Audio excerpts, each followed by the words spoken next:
लाख रुपए सालाना कमाई है। ओल्ड टैक्स रेजीम के अंदर मुझे 0 पैसा सरकार को देना था, ये तो थी एक व्यवस्था। लेकिन अगर मेरी कमाई 6 लाख रुपए है तो ऐसी स्थिति में मेरे साथ क्या ट्रीटमेंट होगा?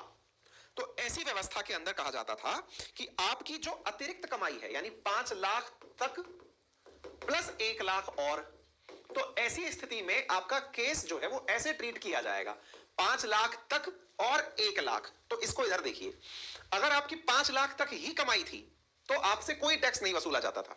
लेकिन अगर आपकी कमाई 5 लाख से ऊपर पहुंची, मान लो आपकी कमाई 6 लाख पहुंच गई, तो जो आपकी 2.5 से 5 लाख वाली कमाई थी, मतलब 2.5 लाख से 5 लाख वाली जो कमाई थी, लगभग 2.5 लाख, उस पर आपको 5% टैक्स पे करना पड़ेगा।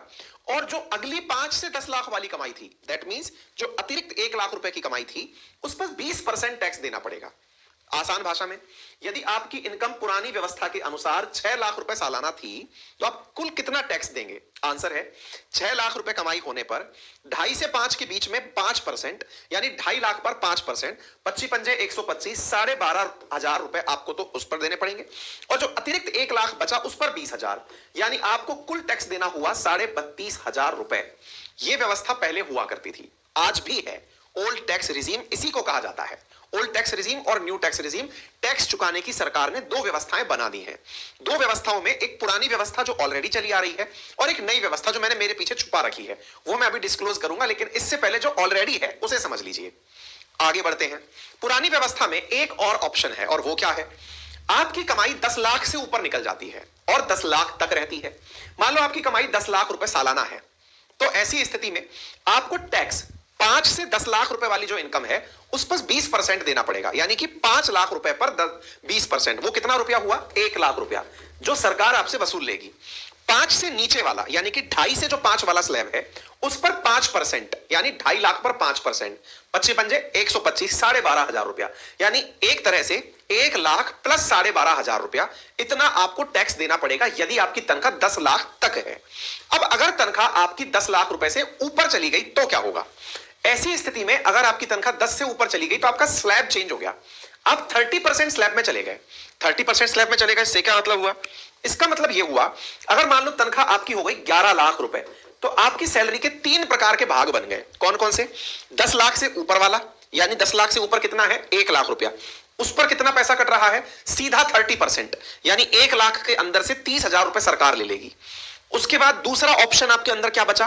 5 से 10 लाख वाला, यानी कि 5 लाख रुपए पर 20% सरकार वसूल लेगी, यानी कि एक प्रकार से 5 लाख का 20% 1 लाख रुपया, तो 1 लाख प्लस 30,000, ये 1,30,000। और जो आपने 2.5 से 5 का स्लैब पकड़ रखा था, दैट इज 12,500, तो अब एक प्रकार से 1,42,500 रुपए इस 11 लाख रुपए सैलरी वाले व्यक्ति को चुकाने होते थे। ये टैक्सेशन की व्यवस्था जो आज तक विद्यमान थी, ये है। इस व्यवस्था में सरकार ने कुछ आपको रियायतें दी हुई थी, इनकम टैक्स की धारा 80C और 80D के माध्यम से। व्यवस्थाएं ये थी कि यदि कोई आम नागरिक ओल्ड टैक्स व्यवस्था में अपनी कमाई में से 1.5 लाख रुपए तक खर्च दिखा सकता है, किन चीजों पर? चाहे उसने अपने द्वारा इंश्योरेंस ले लिया हो या फिर उसने मेडिकल बिल 80D के अंदर लगा लिया हो, तो ऐसी स्थिति में वो 1.5 लाख प्लस 50,000, यानी अधिकतम 2 लाख रुपए के टैक्स डिडक्शन 80C और 80D में दिखा करके अपनी नेट पेबल इनकम को कैटेगरी के हिसाब से थोड़ा चेंज कर लेता था। जैसे अगर मान लो किसी व्यक्ति की कमाई 11 लाख रुपए है, वो 1 लाख रुपए के इन्वेस्टमेंट दिखा के उस 1 लाख पर लगने वाले टैक्स को बचा लिया और अपनी स्लैब को शिफ्ट करा के नीचे ले गया, 10 लाख तक की स्लैब पर पहुंच गया।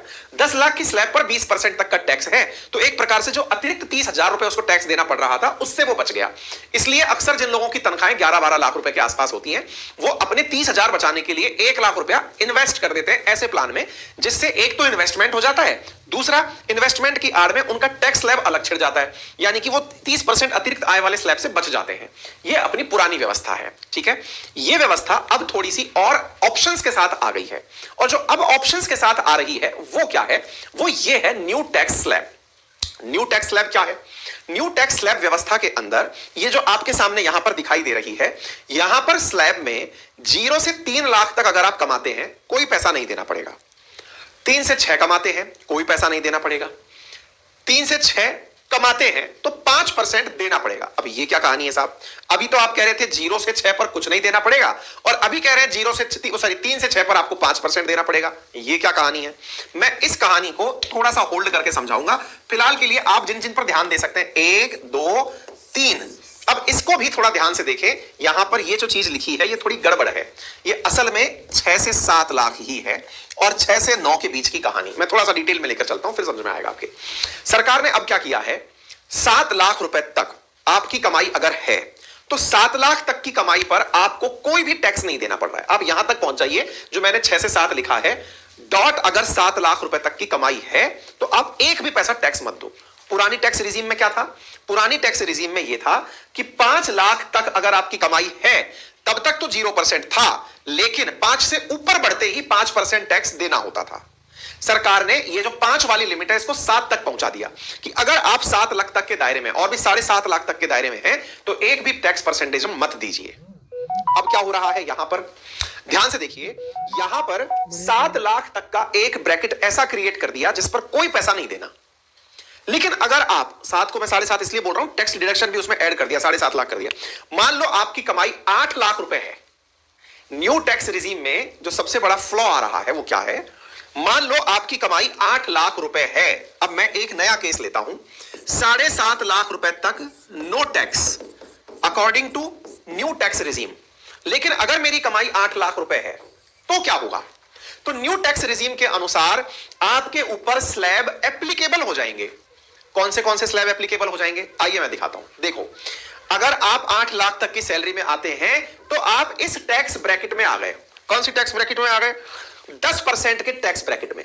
यानी आपकी कमाई 8 लाख तक है तो आपकी कमाई पर 6 से लेकर के 8 तक के पैसे पर 10% टैक्स लगेगा। यानी 6 से 8 का जो 2 लाख है उस पर 20,000 रुपए टैक्स बनेगा। कितना परसेंट? 20,000 रुपीज टैक्स बनेगा। फिर से समझना यहां पे गणित क्या हो रही है। यदि मैंने आपको कहा 7.5 लाख तक कमाई है, कोई पैसा मत दो, लेकिन 8 तक कमाई पहुंचते ही न्यू टैक्स रिजीम में आप पर स्लैब सिस्टम एप्लीकेबल हो जाता है। स्लैब सिस्टम एप्लीकेबल हो जाता है, दैट मींस आप इस कैटेगरी में फॉल कर गए कि आप इस कैटेगरी में हैं तो आपको अपनी 6 से ऊपर की जो कमाई है उस पर 10% देना पड़ेगा। यानी आपको उसका जो 6 से 8, मैंने अभी आपकी 8 लाख सैलरी बताई ना, तो उस पर 20,000 टैक्स बन गया 2 लाख के ऊपर 10% के हिसाब से। ठीक है, अब और सुनो, जो 6 से नीचे वाला जो ब्रैकेट है वो है 3 से 6 वाला। मतलब फिर से समझना, 7.5 लाख तक कुछ भी नहीं हो रहा था, लेकिन आप 8 लाख में पहुंच गए तो 8 लाख सैलरी होते ही आप पर क्या क्या एप्लीकेबल हो गया? 10% तो ये एप्लीकेबल हो गया, फिर 3 से 6 वाला ब्रैकेट भी आप पर एप्लीकेबल हो गया, और वो एप्लीकेबल होते ही 5% टैक्स आपको और देना पड़ रहा है। यानी आपके 3 लाख रुपए पे 5% यानी 15,000 रुपए। यानी एक तरह से आपने 8 लाख सैलरी होते हुए 35,000 रुपए टैक्स चुकाना पड़ गया। आप सोचकर देखिए, नई टैक्स व्यवस्था का जो सबसे बड़ा फॉल्ट है वो क्या है? 7.5 से 8 लाख अगर किसी की तनख्वाह हो जाती है, तनख्वाह बढ़ेगी 50,000 और टैक्स पड़ेगा 35,000 या 32,500। कैसे? 8 लाख के स्लैब में आते ही 6 से 9 वाला जो स्लैब है 20% का वो एक्टिवेट हो गया। यानी 2 लाख रुपए के ऊपर 20% का स्लैब एक्टिवेट होते ही 10% वाला स्लैब एक्टिवेट होते ही 20,000 रुपए तो एक लग गए। 3 से 6 वाला स्लैब एक्टिवेट हो गया, यानी कि उसकी वजह से 5%, 3 लाख का 5% यानी कि 15,000 रुपए था ना, वो 5% ही था ना, कितना था? हाँ 5%, 3 से 6 पे 5% हो गया 3 लाख का 15,000 रुपए, यानी कि 35,000 रुपए आपके टैक्स में उड़ गए। इसलिए आप में से कोई भी साथी ऐसा हो जिसकी तनख्वाह 8 लाख रुपए तक पहुंच रही हो, बहुत से सरकारी कर्मचारी होते हैं, 12 60, 12 6 72, हाँ, सारे फर्स्ट ग्रेड के एम्प्लॉय शुरुआती सालों में इसी टैक्स स्लैब में होते हैं। मतलब 50-60 हजार रुपए सैलरी होती है उन सबकी। सेकंड ग्रेड वाले भी 2-5 साल के अंदर यही पहुंचते हैं। तो जो भी ऐसी कर्मचारी हैं जिनकी तनख्वाह 50-55 या 55 से 60 हजार रुपए के बीच है, उनके लिए न्यू टैक्स स्लैब में मुसीबत क्या है वो मैंने आपको बता दी। उनकी तनख्वाह बढ़ते ही 35,000 रुपए का टैक्स सीधा चला जाएगा। क्या करें फिर इससे बचने के लिए? इससे बचने के लिए ओल्ड टैक्स रिजीम उनको ऑप्ट कर लेना चाहिए। करना चाहिए कि नहीं करना चाहिए? चलिए डिस्कस कर लेते हैं। ओल्ड टैक्स रिजीम में 5 लाख रुपए तक कोई भी टैक्सेशन नहीं है। ओल्ड टैक्स रिजीम में 5 लाख रुपए तक कोई भी टैक्स नहीं है। दैट मींस उनकी तनख्वाह में से 5 से ऊपर यदि 3 लाख रुपए गए हैं, स्टैंडर्ड डिडक्शन करा करके उन्होंने 2 लाख रुपए तक की वेवर ले ली, तो 1 लाख रुपए पर ही टैक्स लगेगा। और वो जो 1 लाख रुपए पर टैक्स लगेगा वो मात्र 20,000 रुपए ही टैक्स लगेगा। यानी एक प्रकार से 8 लाख रुपए वाली सैलरी वाला व्यक्ति अगर ओल्ड रेजिम में होता है तो स्टैंडर्ड डिडक्शंस को बढ़ाकर, स्टैंडर्ड के अलावा जो 80C और 80D वाले डिडक्शंस हैं उनको बढ़ाकर अपना टैक्स स्लैब चेंज करके टैक्स में राहत ले सकता है। हालांकि सरकार का प्रयास यह है कि सब लोगों को डिफॉल्ट रूप से ओल्ड टैक्स नहीं बल्कि न्यू टैक्स रिजीम दी जाए, क्योंकि सरकार यह मानती है कि इंडिया का अधिकांश वर्ग जो कमा रहा है वो 51,000 रुपए अधिकतम मंथली कमा रहा है। 50,000 55,000 तक भी अगर कोई कमा रहा है और वो न्यू टैक्स रिजीम में है तो उसे एक नया पैसा टैक्स का नहीं देना है। 62,000 रुपए तक भी अगर आप मतलब एक तरह से आप उस रेंज में है ना, 7.5 में 12 का भाग दे लो, 12 5 60 12 6 72, हाँ 62-63,000 तक भी ना आपको एक भी पैसा टैक्स नहीं देना पड़ेगा। उससे ऊपर 65 से ऊपर जैसी तनख्वाह आपकी जाएगी तो आप टैक्स क्लब में आ जाओगे। ठीक है, तो एक प्रकार से यह व्यवस्था है। तो आप लोगों को हो सकता है थोड़ा बेसिक आइडिया आपको आ गया हो ओल्ड टैक्स